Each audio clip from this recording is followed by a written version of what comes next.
بسم اللہ الرحمن الرحیم۔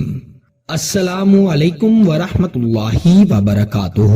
میں امید کرتا ہوں کہ آپ سب خیریت سے ہوں گے اور اللہ تعالیٰ سے دعا کرتا ہوں کہ اللہ تعالیٰ آپ کو سدا خیر و عافیت کے سائے میں رکھے۔ پیارے دوستو، آج آپ کو محبت کا ایسا سخت عمل بتاؤں گا جس سے سخت کوئی بھی عمل نہیں ہے۔ جتنی بار پڑھیں گے اتنی زیادہ محبت بڑھے گی۔ محبت میں کسی بھی انسان کو برباد کرنے کا یہ بڑا سخت ترین عمل ہے۔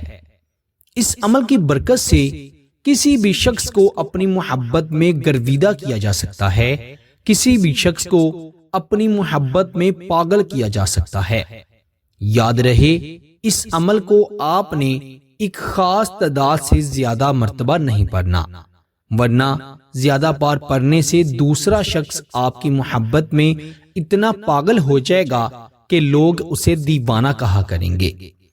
ظاہر سی بات ہے کہ پاگل انسان سے تو کوئی بھی شخص شادی نہیں کرنا چاہتا، اسی لیے اللہ تعالیٰ نے ہر چیز کی ایک حد رکھی ہوئی ہے، ہر حد مقرر ہے ایک موقع کی۔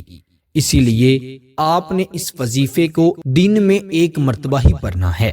اگر کوئی انسان زیادہ سخت ہے، زیادہ پتھر دل ہے، زیادہ معاملات محبت کے خراب ہو چکے ہیں، تو آپ اس کو 3 مرتبہ دن میں زیادہ سے زیادہ پڑھ سکتے ہیں۔ اس سے زیادہ آپ نے ہرگز نہیں پڑھنا۔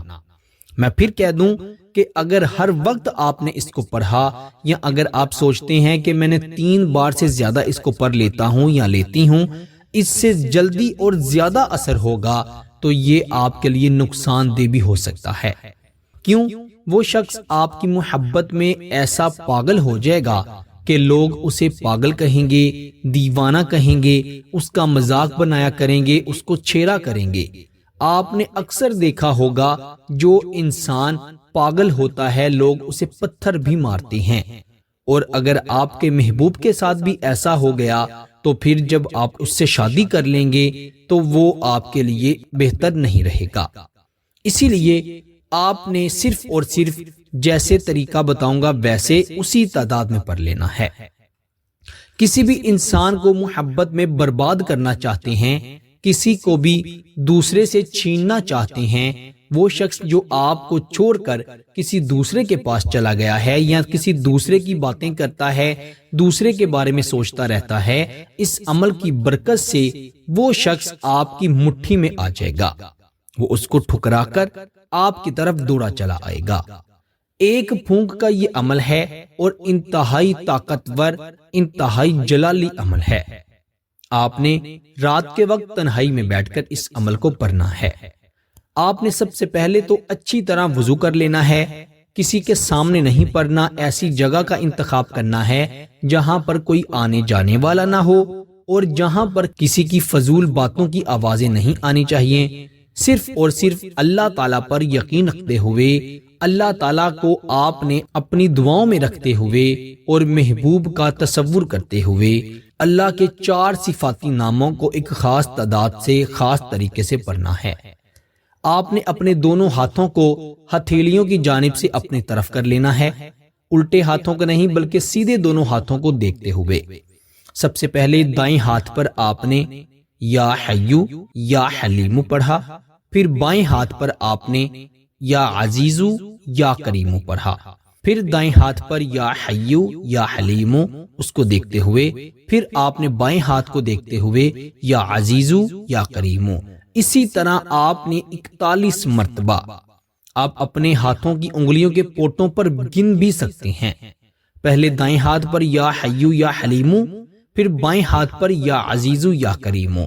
ایسے ہی 41 ٹائم 41 مرتبہ آپ نے اس عمل کو پڑھنا ہے۔ اللہ تعالیٰ کے اتنے طاقتور، اتنے جلالی نام ہیں کہ پہاڑ جتنی مشکل بھی اس عمل سے حل ہو جاتی ہے۔ اور یہ عمل نہ صرف محبت پانے کے لیے بلکہ دنیا و آخرت کا کوئی بھی خزانہ پانے کے لیے، کوئی بھی نعمت پانے کے لیے بڑا مجرب ہے۔ آپ کی زندگی کی کوئی بھی حاجت ہے، کوئی بھی مشکل ہے، پریشانی ہے، اس کے لیے اس عمل کو پڑھا جا سکتا ہے۔ اب آپ اس کو محبت کے حوالے سے پڑھ رہے ہیں تو آپ نے اپنے دونوں ہاتھوں پر جب 41 مرتبہ اس عمل کو پڑھ لیا آپ نے اپنے محبوب کا نام لیتے ہوئے اپنے دونوں ہاتھوں کو جوڑ لینا ہے اور پھر آپ نے اپنے دونوں ہاتھوں کو اللہ کے سامنے پھیلا لینا ہے۔ اللہ تعالیٰ سے اپنے گناہوں کی معافی مانگنی ہے، غلطیوں کی، کوتاہیوں کی معافی کرنی ہے، توبہ کرنی ہے۔ پھر آپ نے اللہ تعالیٰ سے اپنے محبوب کو مانگنا ہے۔ ادھر آپ اپنے اللہ سے اپنے محبوب کو مانگ رہے ہیں، ادھر آپ عمل پڑھ رہے ہیں، ادھر عمل اپنے اختتام پر آ رہا ہے، ادھر وہ شخص آپ کی محبت میں بے چین ہو رہا ہے، آپ کی محبت میں تڑپ رہا ہے۔ ایسا تڑپے گا جیسے مچھلی پانی کے بغیر تڑپتی ہے، ایسے تڑپے گا جیسے پیاسا پانی کے لیے تڑپتا ہے، ایسے تڑپے گا جیسے جسم روح کے بغیر تڑپتا ہے۔ میرے دوستو، اس عمل سے کسی بھی شخص کے دل میں اپنے لیے محبت ڈالی جا سکتی ہے، لیکن اگر آپ نے محبوب کو پانے کے بعد اس سے غلط کام کرنے کا سوچا بھی تو آپ کو اس عمل کا نقصان ہوگا اور شدید نقصان ہوگا، جس سے آپ کا محبوب ہمیشہ کے لیے آپ سے جدا بھی ہو جائے گا۔ یاد رکھیے، محبوب کو پالیں، نکاح سے پہلے کوئی بھی غلط کام کرنے کا ارادہ بھی کیا تو آپ کو اس کی سخت سزا ملے گی، جو کہ آپ کے محبوب سے آپ کی جدائی ہوگی۔ اسی لیے اچھے نیک مقصد کے لیے پڑھیں، خصوصاً بالخصوص شوہر بیوی کے لیے ضرور پڑھے، بیوی شوہر کے لیے ضرور پڑھے۔ وہ شادی شدہ بہنیں جو سسرال والوں کے ظلم و زیادتی کی وجہ سے پریشان ہیں، وہ اپنے سسرال میں عزت پانے کے لیے، محبت پانے کے لیے اس وظیفے کو پڑھیں۔ انشاءاللہ میں گارنٹی سے کہتا ہوں آپ کو بہت فائدہ ہوگا۔ اور آپ نے اس عمل کو، اگر آپ کو زیادہ ضرورت ہے تو وقفے وقفے سے آپ اس کو 3 مرتبہ پڑھ لیں، یعنی ایک مرتبہ 41 بار پڑھا، اول آخر درود ابراہیم بھی ضرور پڑھنا ہے، پھونک بھی ماری ایک بار محبوب پر تصور میں اور اس کا نام بھی لیا، اور آپ نے دونوں ہاتھوں کو اٹھا کر دعا بھی کی۔ پھر کچھ وقفے کے بعد دوبارہ سے کر لیں، پھر اگر اور ضرورت پڑے تو وقفے کے بعد دوبارہ سے کر لیں۔ 3 بار سے زیادہ مرتبہ آپ نے اس کو نہیں کرنا، ورنہ وہ شخص آپ کی محبت میں روتا رہے گا اور وہ آپ کے لیے تڑپتا رہے گا۔ اسی لیے اچھے مقصد کے لیے اور صرف 3 مرتبہ زیادہ سے زیادہ پڑھنا ہے، اس سے زیادہ پڑھنے کی ضرورت نہیں پڑے گی انشاءاللہ۔ آپ نے اس وظیفے کو صرف اور صرف اللہ تعالیٰ پر یقین رکھتے ہوئے پڑھنا ہے، اور آپ نے کسی سے نکاح کے لیے پڑھنا ہے اور اچھی نیت سے پڑھنا ہے۔ اللہ تعالیٰ سب کو عمل کی توفیق عطا فرمائے۔ میرے پیارے دوستو، اس عمل کی خاص اجازت کے لیے ویڈیو کو ضرور لائک کیجئے گا، چینل پر نئے ہیں تو چینل کو بھی ضرور سبسکرائب کیجئے گا۔ آپ سے انشاءاللہ اگلی نئی ویڈیو میں ضرور ملاقات ہوگی، تب تک کے لیے اپنا بہت سارا خیال رکھیے گا اور بندہ ناچیز کو اپنی دعاؤں میں ضرور یاد رکھیے گا۔ اللہ حافظ۔